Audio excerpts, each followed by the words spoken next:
Okay, children. So now let's have a story time. Are you ready? Are you excited? Alright, I'm also excited too. So have you been in the town of Chew and Swallow where all of your favorite foods rain down from the sky? Not yet. So have you been read That Cloudy with a Chance of Meatballs by Judi Barrett? Oh, not yet. So let me read this for you. We were all sitting around the big kitchen table.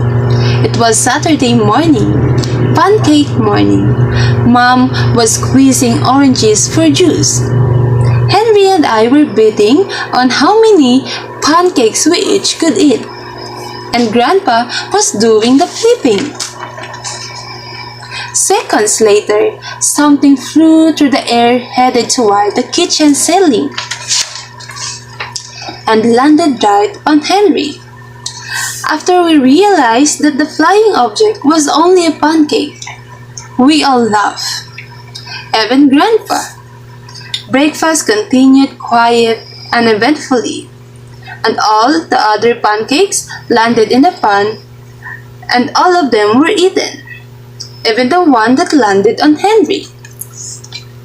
That night touched off by the pancake incident at breakfast. Grandpa told us the best tall-tale bedtime story he'd ever told. Across an ocean, over lots of huge bumpy mountains, across 3 hot deserts, and 1 smaller ocean, there lay the tiny town of Chew and Swallow. In most ways, it was very much like any other tiny town. It had a main street lined with stores, houses with trees, and gardens around them, a schoolhouse, about 300 people, and some assorted cats and dogs.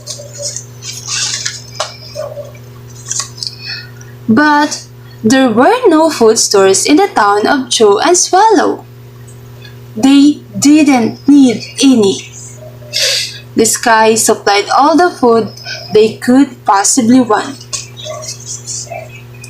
The only thing that was really different about Chew and Swallow was its weather. It came 3 times a day, at breakfast, lunch, and dinner.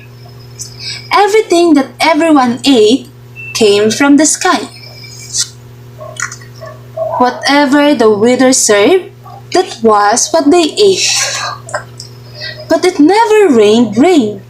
It never snowed snow. And it never blew just wind. It rained things like soap and juice. It snowed mashed potatoes and green peas. And sometimes the wind blew in storm of hamburgers. Wow, hamburgers!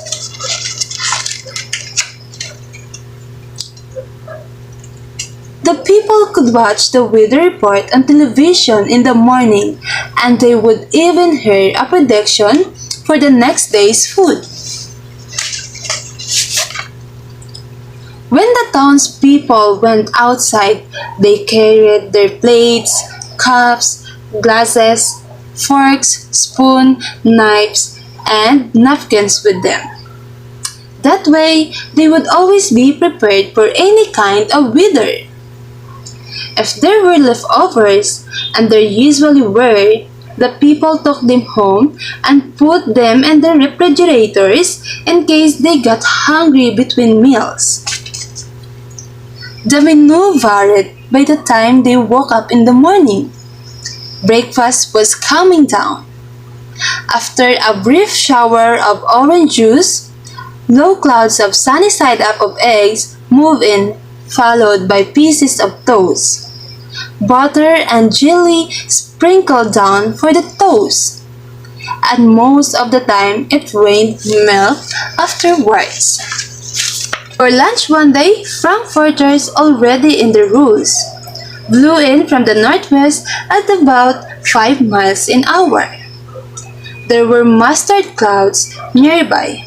Then the wind shifted to the east and brought in baked beans. A drizzle of soda finished off the meal. Dinner one night consisted of lamb chops, becoming heavy at times, with occasional ketchup. Period of peas and baked potatoes were followed by gradual clearing, with a wonderful jello sitting in the whisk.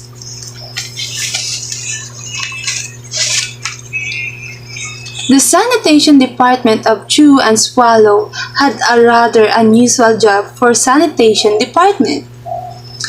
It had to remove the food that fell on the houses and sidewalks and lawns. The workers cleaned things up after every meal and feed all the dogs and cats. Then they emptied some of it into the surrounding oceans for the fish and turtles and whales to eat. The rest of the food was put back into the earth so that the soil would be richer for the people's flower gardens. Life for the townspeople was delicious until the weather took a turn for the worse. What happened? Okay. One day, there was nothing but gorgonzola cheese all day long. The next day, there was only broccoli all overcooked. And the next day, there were Brussels sprouts and peanut butter with mayonnaise. Another day, there was a piece of fog. No one could see where they were going, and they could barely find the rest of the meal that got stuck in the fog. And so were the portions. The people were getting frightened. What happened? Violent storms blew up frequently. Awful things were happening. One Tuesday, there was a hurricane of bread and rolls, all day long and into the night. There were soft rolls and hard rolls, some with seed and some without. There was white bread and rye and whole wheat toast. Most of it was larger than they had ever seen bread and rolls before. It was a terrible day. Everyone had to stay indoors. Roofs were damaged, and the sanitation department was beside itself.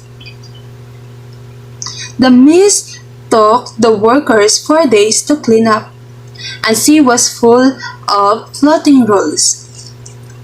To help out, the people piled up as much bread as they could in their backyards. The birds picked at it bit, but it just stayed there and got taller and taller.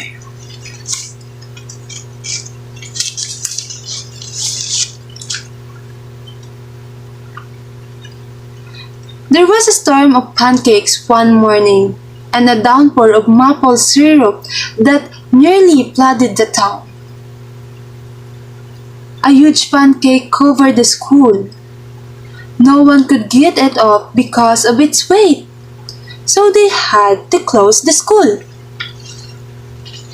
Lunch one day brought 15-inch drips of cream cheese and jelly sandwiches. Everyone ate themselves sick, and the day ended with a stomach ache.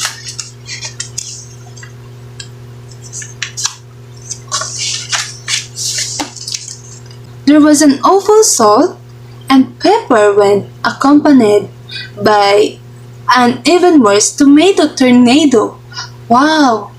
Have you seen tomato tornado? Not yet. Okay, so let's continue. People were sneezing themselves silly and running to avoid the tomatoes. The town was a mess. There were seeds and pulp everywhere. The sanitation department gave up. The job was too big. Everyone feared for their lives. They couldn't go outside most of the time.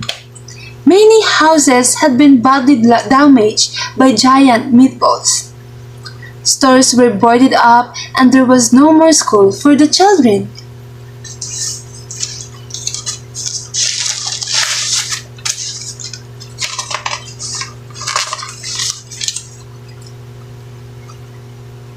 So, a decision was made to abandon the town of Chew and Swallow.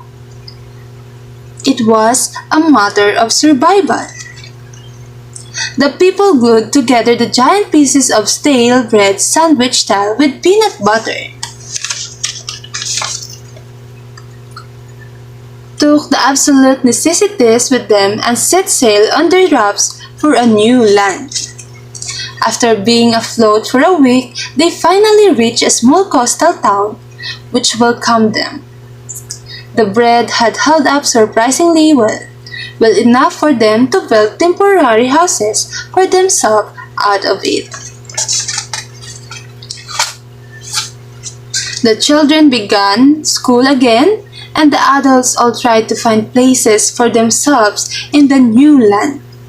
The biggest change they had to make was getting used to buying food at a supermarket. They found it odd that the food was kept on shelves, packaged in boxes, cans, and bottles. Meat that had to be cooked was kept in large refrigerators. Nothing came down from the sky except rain and snow.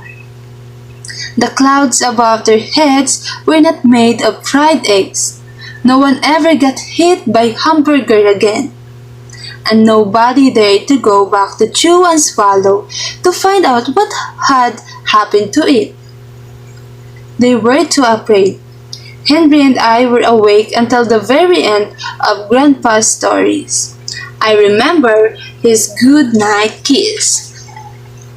The next morning, we woke up to see snow falling outside our window. We ran downstairs for breakfast and ate it a little faster than usual so we could go sledding with Grandpa.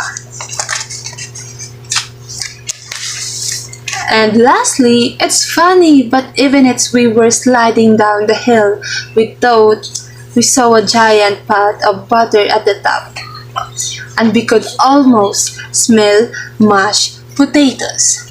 So that's the end of our story. Have you learned something? Okay, are you enjoying and fun with the stories? Oh, before we end the session, I want to hear from you the moral or the lessons that you have learned in the stories. So thank you. So one of the moral or the lessons that I have learned in this story is that the weather change. So it is important that we are always prepared and observe the things that happening in our environment or surroundings, if there are any disasters or environmental disasters, so that we can able to know on how to survive when this environmental disaster happening. And that's the end of our story. I hope you enjoy and you listen well. And thank you for participating and joining me in this session. Stay safe and get blessed.